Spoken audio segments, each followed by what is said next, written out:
जय शिव गुरु। सबसे पहले शिव गुरु के प्रणाम बा, मैया पार्वती के प्रणाम बा। आप सब जितना गुरु बहिना गुरु भाई हमार कथा सुनत रहनी, आप सबके प्रणाम बा। फिर से आप सबके बीच आ गइल बानी एगो खिचड़ी के कथा लेके और शिव गुरु के कथा लेके। उम्मीद करतनी दीदी कि आप सब कथा सुनम तब पसंद जरूर आई। चली कथा के ओर बढ़ल जाओ। एगो गांव में दीदी एक जना रहतरी, देखिए उनकर पत्नी रहतरी। वो लोग काम धंधा खेती बाड़ी करता और अच्छा से परिवार चलता। कुछ दिन के बाद पति पत्नी से एगो बेटी हो जाती है। देखी घर में खुशी के माहौल कुछ दिन रहता। जैसे लड़की 6 महीना 7 महीना के होती है, अचानक देखिए दीदी पत्नी के तबीयत खराब हो जाता, पत्नी मर जाता रे, देहांत हो जाता। पति बड़ा दुखी हो जाता रे। दाह संस्कार भइल, धीरे धीरे समय बीतल। छोटा सा लड़का रहे, केकरो भी देख के दिल पसीज जाए, दया आ जाए कि छोटहन बेटी बिया माई नइखी। और आप सब जानतानी कि माई बिना बच्चा कैसे रहेला, वो खूब बढ़िया से आप सब जानतानी। देखिए असही अब समय बीतल बा। गांव घर टोला मोहल्ला के लोग सभे अब कहे लागल बा कि बउआ के दूसर बियाह हो जाई तो बढ़िया रही, काहे कि अभी कुछ उम्र बाना, छोटहन बेटी बिया के देखी बेटी के। घर में सभे समझावता कि ये बबुआ ये जिंदगी है, 2-4 दिन के बाद ना कि पार घाट लग जाई। सामने बेटी बिया, छोटहन लड़की बिया, अपना ला बियाह ना करब तो है लड़किया के मुंह देख के बियाह कर लेता तो एगो माई आ जाई। वो पति जवाब देता ने कि अरे माई तो आई लेकिन ओकर माई तो ना आई, कितनो होई तो माई भा मातारी आई। पता ना मानी जानी कि ना मानी जानी, ऐसे ही ठीक नहीं खे कि बियाह कर ली। अब एक दिन देखी कहत रहे कि सब लोग के जब ये विचार बा तो ठीक बा। देखी एगो गरीब परिवार में दीदी देखी लड़की खोजल जाता और बियाह हो जाता। घर में आवतरी नया नया लड़की अली, घर में काम काज करस। और वो लड़की जे रहली उनका के देखी कुछ दिन तक जान मान गईली, अपना बेटी खानी समझ ली। इहो अब निश्चिंत हो गईले कि मेहरारू आइल बिया। तब बेटी के जवना के डर रहे कि अपन बेटी ना समझी, ओकरा के अपन बेटी जैसन मानत दिया। और बड़ा खुश रहे लगले, अपना काम काज में व्यस्त हो गईले।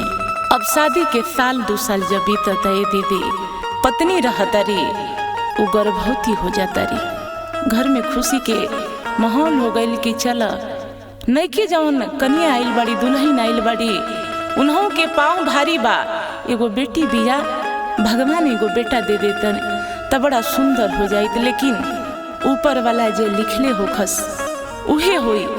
9 महीना पूरल, देखी इन्हों के एगो बेटी हो जाती है। तो देखी जैसे अब इनकर बेटी हो गई तो वो बेटी के प्रति इनका दिल में अब ममता कम होखे लागल, माया मोह कम होखे लागल। अपना बेटी के मानस जानस। धीरे धीरे अब दोनों लड़की बड़ा होखे लगली। तन 10-12 बरस के होतिया। अपना बेटी के पढ़ावस लिखावस कि हमार बेटी पढ़ी लिखी तो कुछ करी। वो छोटहन जे लड़किया रहतिया वो देखी कहीं जात आवत बिया ना, घर ही के काम काज करतिया। उहे जब लोग शिव चर्चा करता तो देखतिया। टोला मोहल्ला में जब पता चलता कि करो घरे पूजा पाठ होकता तो ओकरा में शामिल हो जातिया।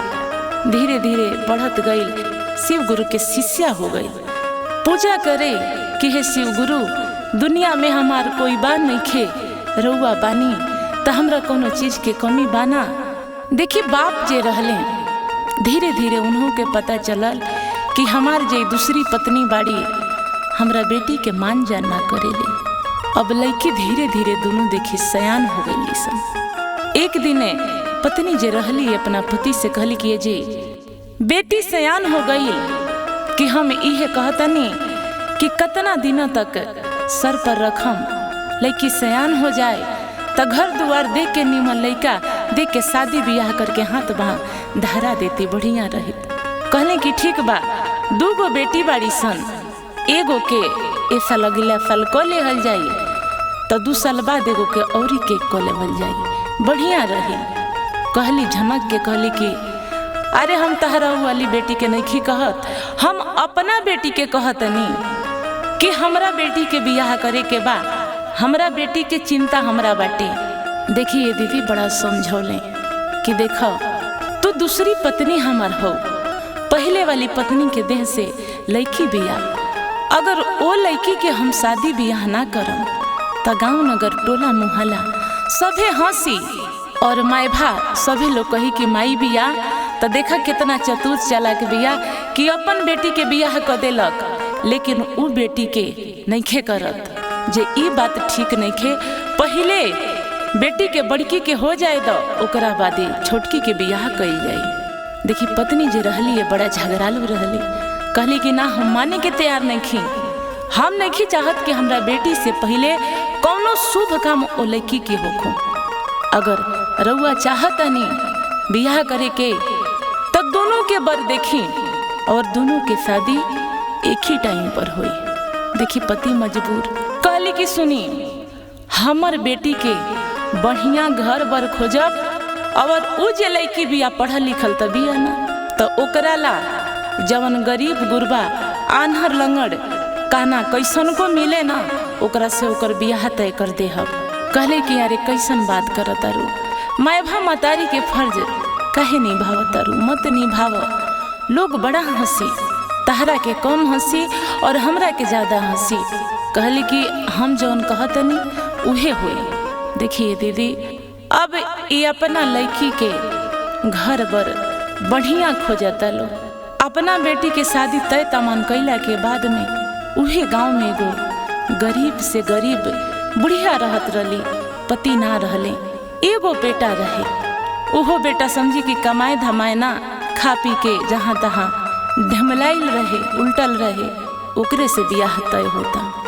लड़की के देखी दोनों लड़की के एक दिने बारात होता। अबे छोटी वाली जौन बेटी इनका देह से जौन भई रहे ओकर खूब भारी सारी बारात आवता। पहले वाली लड़की रहे, ओकर गरीब गुरबा घर से बारात आई रहे, गिने चुने 5-10 गो लोग आई रहे। देखी बियाह भइले दीदी, बियाह भइल, उ लड़की अपना घरे चल गईली, ये लड़की अपना घरे चल गईली। उ लड़की गईली तो उनकर घर बर सब बढ़िया रहे, खूब आनंद से खूब बढ़िया से रहत रहली। ये लड़की बेचारी बुढ़िया जमा रहली, उ लोग के घर में झाड़ू पोछा काम काज करस तो 2 वक्त के रोटी मिले ना तो ना मिले, उहे घर में पैर रखली। देखा तारी कि घर में कुछ नहीं खे, ना रहे के बढ़िया घर बा, ना खाए के कोनो आटा दाल चावल बा। फिर भी शिव गुरु के प्रणाम कैली कि हे शिव गुरु आपके आशीर्वाद हमरा पर रही तो सब ठीक हो जाई। अब धीरे धीरे समय बीतले दीदी।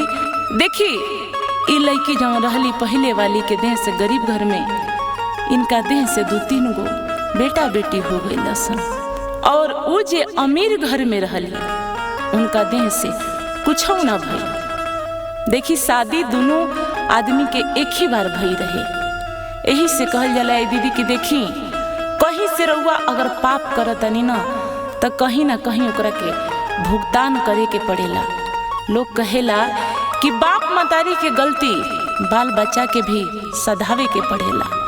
अब धीरे धीरे उनकर सास ताना मारत तारी कि इतना दिना शादी के हो गई, कोनो बाल बच्चा ना भइल। अब देखी खिचड़ी के दिन आ जाता, वो जौन अमीर वाली बहन बाड़ी अब उनका यहाँ लाई हुई, उनकर माई बाड़ी त लाई चूड़ा कसार मिठाई भेजले बाड़ी। एक ही गांव में दोनों जाना रहता लो, और ये गरीब जौन घर में बेटी बिहले बाड़ी जौन इनका घरे कुछ ना भेजस। ये लड़की जानत रहे कि हमार माई हईले नहीं खे तो हमार चिंता के करी। अब देखी सबके बाल बच्चा खाता रसन, इनकर लड़का टुकुर टुकुर देखा तरसन, बड़ा दुख भइल इनका। शिव गुरु के महिमा देखी, आशीर्वाद देखी। शाम के टाइम होता, एगो लड़का आवता रहे, लड़का के नाम प्रेम रहता। बोरा में लाई, झोरा में कपड़ा मिठाई ले ले इनके दूरा पे आके रुका तारे।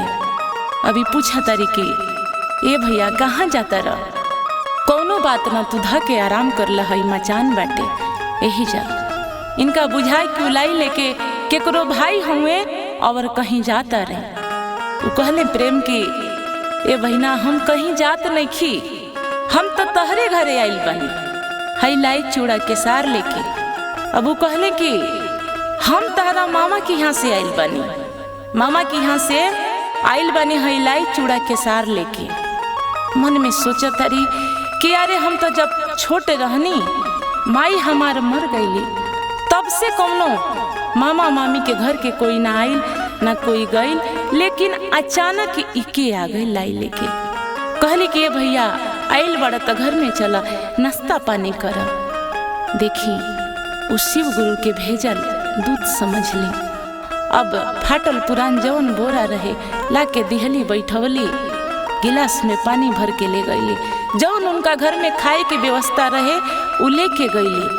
अब लाई वही देखा तरी, कहली कि भैया खा, कुछ घटी तो आवाज दिया। देख के बड़ा खुश भैली कि चला हमार मामा मामी इतना दिन बादो तो कम से कम भेजला लो, पूछला लो। देखी उतना देर में ए दीदी उ प्रेम खाना खा के और उठ के चल गईली। उतने देर में देखी सास पहुँचो तारी पतों के लगे, कह तारी कि अरे बहू कहा। कहली कि ये आमा जी हमार मामा मामी लोग ना ऐसा लाई भेजले बा बान छान के आवतरी कि ए आमा जी चली ना हम मिलावतनी, हमरा मामा के घर से प्रेम आइल बाड़े। ए दीदी देखी क्यों प्रेम जे आई रहन वो खाना जे खैले रहन ना वो सोना के थाली हो गई रहे और जूठ काट गिरल हीरा मोती, गिलास जो रहे सोना के गिलास हो गई रहे। अब सास देख के परेशान कि अरे ये तो सोना के थाली सोना के, इहो देख के हैरान हो गईली कि अरे कौन चमत्कार भइल बाटे।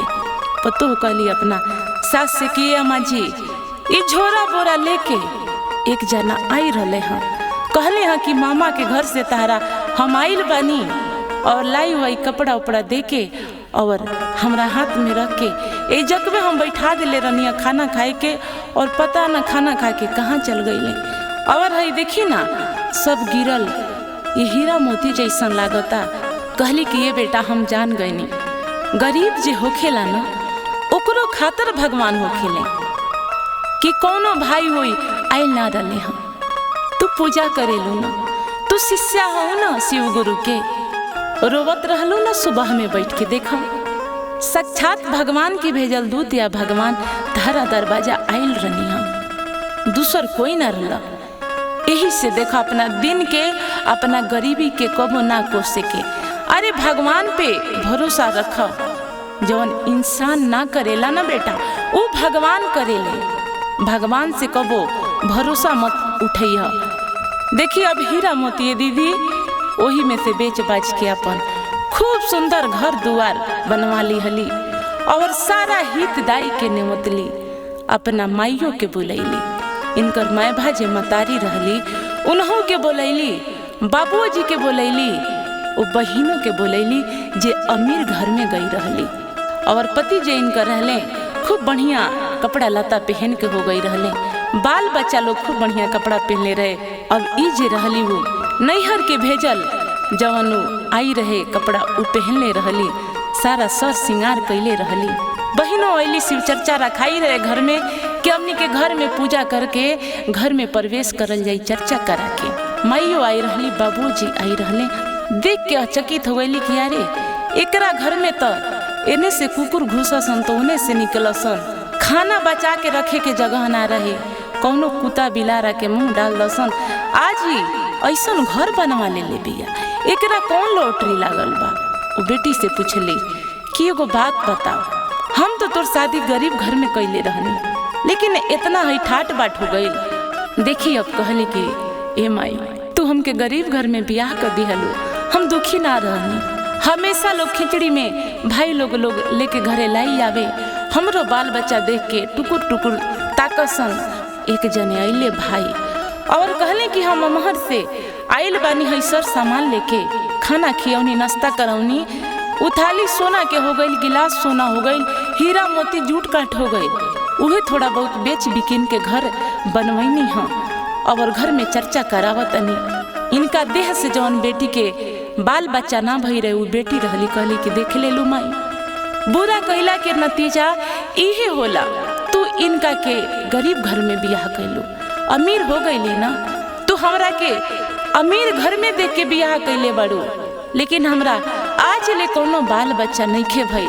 हर घड़ी लोग ताना देला कि देखा तहरा करने के फल आज हम भुगततानी। 1 लखा मल्ले रहतू ना माई तो आज हमार दुर्गति ना हुई। देखिए मैभा मतारी रहली, आके बेटी के पैर में पड़ गईली कि बेटी अगर दिन के भुलाइल शाम के घरे आ जाए तो ओकरा के भुलाइल ना कहल जाला कि हम तहर मैभा मतारी हई। ई दुनिया जानता, लेकिन आज से हम अपन बेटी तहरा के मानतनी, हमरा के माफ कर। अब देखी सब परिवार हंसे लागल, एक दूसरे से बात करे लागल। यही से कहल बा कि केकरो के कबो नीच ना देखी, नीच ना ताकि स्वस्थ रही, मस्त रही और शिव गुरु के चर्चा करी, प्रणाम करी, नमन करी। और आप सब कथा सुन ले बानी तो हमरा कमेंट बॉक्स में हर हर महादेव लिख दी। धन्यवाद।